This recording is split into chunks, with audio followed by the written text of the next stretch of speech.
Hello, my fellow fanaticals, and welcome to the CSBS podcast. As you know, in addition to my weekly radio show, I do a weekly podcast talking about pretty much anything I like, including sports. Today, we're giving you the Week 1 NFL picks. Got some surprises for you, and without further ado, here they are. For tonight's game, the NFL season opener, we've got the Ravens at Denver facing the Broncos in a rematch of the AFC playoffs last year.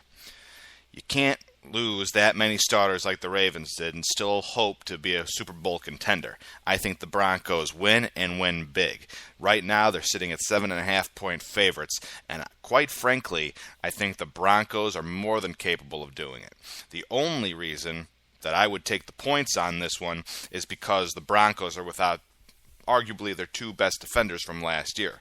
Obviously, losing Elmas Dumervil to that mishap in free agency, and then losing Von Miller into a 6-game suspension. But the fact is, the Ravens, no Ed Lewis, no Philip Wheeler, no Ray Lewis, no Ed Reed, no Paul Wagner, I think his name was, Paul Kruger, newly signed linebacker by the Dolphins. A lot of guys missing on that Baltimore team. And with Peyton Manning now with Wes Welker, Demaryius Thomas, and Eric Decker at his disposal, I think that team is just going to get carved up. So look for the Broncos to win and win big in the opener tonight. Next up on the list, we've got the Patriots versus the Bills. The Bills are visiting the Patriots in one of their 2 annual games against their division rival. Patriots, a lot of revamping. They obviously lost Hernandez to the whole murder trial situation, and there's no guarantee they're going to be getting their other tight end back. For as good as Gronkowski has been, he's also been just as injury-prone, coming off of back and arm surgeries. The Bills, on the other hand, are starting a rookie quarterback and hope to put the load of their offense on the shoulders of a player named C.J. Spiller, who had his breakout year last year. This is kind of a toss-up, and I think it's going to be a lot closer than people suspect, but until said otherwise, the Patriots own this division. And the Bills are still the Bills. Even though the Patriots have 10 new receivers on their roster as compared to last year, and only one of those receivers Brady has any experience throwing to, there's still Tom Brady and it's still Belichick, which I will take over anybody on that Bills team. So, Patriots get the nod against the Bills. Next, we got the Bears versus the Bengals. Here is a really interesting matchup. The Bengals are what some people are considering to be the AFC Super Bowl contender. And then the Bears are coming off a great defensive year and with a new offensive head coach who's looking to turn around the franchise's futility on offense over the past, how long has the NFL been around? Forever. So, here's what's going to happen in this game. It's in Chicago, which makes me lean towards them. Problem is, the Bengals have Geno Smith and Robert Gathers, 2 of the best front 4 defensive linemen in the league, and they're going directly across Jordan Mills and Kyle Long, both offensive linemen who are both rookies. That is a tough deal for anyone. But I'm going with the Bears, and I might be my heart over my head on this one, but here's my rationale for it. Both teams have great defenses. If the Bears are half as good as they're projected to be, then they're going to be able to put up a few points on that defense. The Bengals, for all their improvements, drafting Giovanni Bernard, drafting Tyler Eifert, still are a one-weapon team, and that one weapon is A.J. Green. They're banking too much on rookies to contribute right away to be an elite offensive team this season. So, the Bears, with that defense, are very much capable of shutting down a one-weapon team like the Bengals. So, for that reason, I'm going with the Bears on this one to go 1-0 at home. Now we've got another interesting one. Browns versus the Dolphins in Cleveland. Both teams appear to be on the upswing. Both invest heavily in free agency to try and shore up some holes they had. And I'm going with the Dolphins on this one. Not too shocking. The fact of the matter is that Brown's offense is still a mess. They made a lot of improvements on defense, got in a lot of veteran guys, but that offense is still going to be resting on the shoulders of Brandon Whedon. And as much as I like Trent Richardson, and I think Trent Richardson is going to lead the league in rushing this year, but as much as I like him, I think the Dolphins will be able to outscore the second-year running back on the Browns,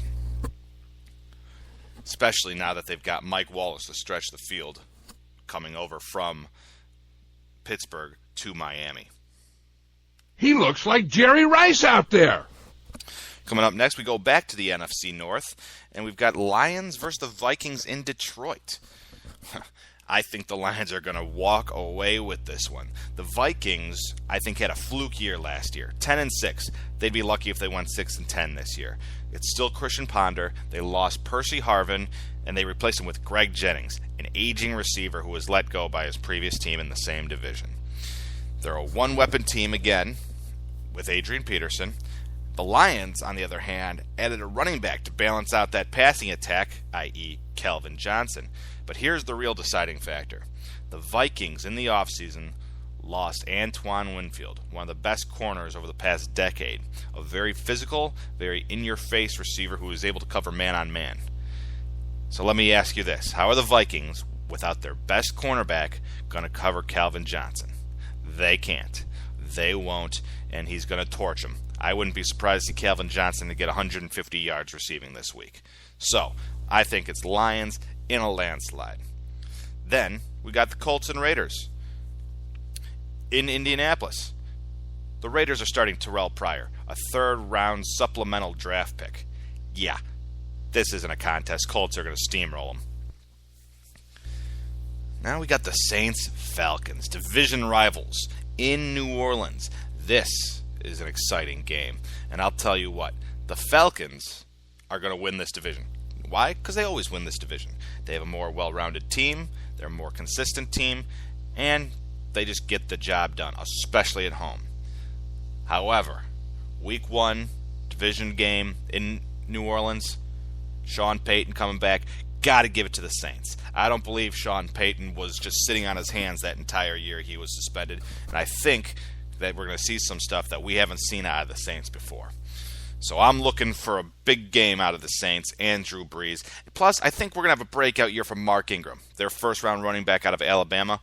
This is his third year, and he's poised for a breakout season. If he doesn't make it this year, he's not going to make it at all. So I got the Saints squeaking by the Falcons at home to start out 1-0. Here's going to be an interesting one. The Bucks in New York, the Tampa Bay Buccaneers with the departed Revis. Hey, he changed teams, and now he's facing his old team on the first week of the season. You know, I used to hate Parkman when he was with the A's. It's amazing how a new uniform can change your attitude about a guy. He's still a dick. Yeah, I don't know much about Revis personally, but I do know he's one of the best cover corners in the NFL. And I also know the Jets have no offense. Mark Sanchez, one of the worst quarterbacks, if not the worst quarterback in the league, got injured, and he was their starter. Now he's being replaced by the second-round rookie draft pick Geno Smith, who is described by his own coach as being brutal. They have a running back who was discarded from the Saints because he was their fourth running back, and that back got beat out by some unknown player named Bilal Powell. They've got nothing. And their only receiver of note, Santonio Holmes, is coming off severe foot injuries, which he's still been plagued with all during the preseason. The Jets aren't doing anything. Their defense is going to take a huge step back since their whole defense was predicated on playing man-to-man coverage. And now that they lost the best corner in the NFL, they're not going to be able to do that well. So, you know what? Bucks run away with this one. They've got Doug Martin coming back for his second year after a splendid rookie season where he ran for over 1,200 yards. We've got Vincent Jackson in his second year after a stellar year where he had double-digit touchdowns. Josh Freeman coming off a 27-touchdown year. This is going to be a landslide. And the Jets, the only thing they're going to be competing for is for the number 1 draft pick at the end of the year. Now, we got the Seahawks at Panthers. Panthers are a lot of people's surprise pick to do something this year. A lot of people think that team's going to push for the playoffs. No, they're not. They've got the Saints twice a year. They've got the Falcons twice a year. They got the Bucks twice a year. They'll be lucky if not to finish at the bottom of their division. And you know what? Ron Rivera is still their head coach. I like Rivera. He was the defensive coordinator for the Bears, and he did a very good job while he was here. And he's going to have a long career as a defensive coordinator. He is not a very good head coach. That team does not have a good offensive system in place, and it's reliant upon an aging Steve Smith at receiver and a turntable of running backs that have never really been able to get the job done. D'Angelo Williams being the best of them, but the past several years he's on a significant downcline. So I got to go with the Seahawks, who are a legitimate Super Bowl contender, coming off of Russell Wilson's fantastic breakout year. And you've got Marshawn Lynch, one of the top 5 runners in the NFL. Panthers are going to get steamrolled. Seahawks defense, too good. Offense, too good. Panthers can't keep up. Next, we got the revamped Chiefs facing the Jaguars in Jacksonville, Florida. Listen, it's Jacksonville. Pretty much go against them almost every single week. But the Chiefs, they're going to slaughter them. And you know why they're going to slaughter them? Because they're better. They had the most Pro Bowlers of any team last year, and they went 2-14. This team was not one that was devoid of talent. It was devoid of 2 things, a head coach and a quarterback, both of which it got last year in free agency. Andy Reid, kicked out from Philadelphia. Now he's going to a place where he's going to be appreciated, Kansas City. And what does his system need? It needs an accurate quarterback. And what did he get? He got the most efficient quarterback in the league in Alex Smith. Yeah, people forget about that one. Before Alex Smith went down, he was the most efficient quarterback in the entire NFL. You know, if he stays injury-free, look for the Chiefs to really have a big year, and I'm predicting them to make the wild card in the AFC. But as for this week, they're going to steamroll the Jaguars. Serrano doing some interesting limbering up exercises in right. What a pansy. That is, of course, if Alex Smith stays healthy. Coming up for the afternoon games, we've got the Rams versus the Cardinals in St. Louis. This is a hard one to predict. Both teams are on the upside. Both have got decent quarterbacks. Both have got a lot of talent on the offensive side of the ball and a lot of young talent on the defensive side of the ball. But I'm giving it to the Cardinals. First of all, I like the combination of Larry Fitzgerald and Carson Palmer. Carson Palmer had no one to throw to in Oakland, but he still threw for 22 touchdowns and over 4,000 yards. Larry Fitzgerald had no one throwing to him last year, and he still managed to put up very good stats, around 800 yards and 4 touchdowns. The St. Louis Rams, while they have a very good and young defense, do not have a very accomplished offense. They've got a first-year starter and a second-year player in Darrell Richardson at running back. Their number 1 receiver is rookie Tavon Austin. And while I think both these guys are going to have very good breakout years, I don't think they're going to be able to do it against the Cardinals' defense, especially that secondary featuring Patrick Peterson and Tython Mathis. I think the special teams, defense, and offense of the Cardinals are just a step above that of the St. Louis Rams this year. But one's a coin flip, so don't take my word on it. Make up your own choice on that one. Now, for what many people are considering the game of the week, 49ers versus Packers in San Francisco. I'm going San Francisco. You know why? Because they kicked the crap out of the Packers last year in the playoffs. Colin Kaepernick ran for 180 yards and 2 touchdowns. He also threw for a couple touchdowns. They put up so much yardage on the Packers that it was disgusting. It really showed what a weak defensive team the Packers are.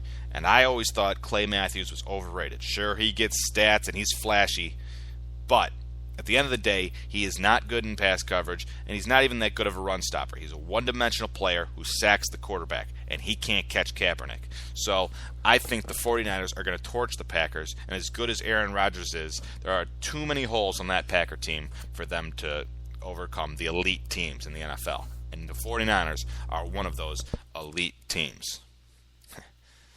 Then we come to the Sunday night football game.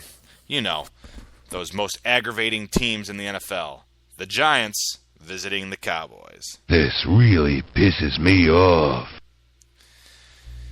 2 teams that just alternate surprising their fan base and just disappointing the hell out of them.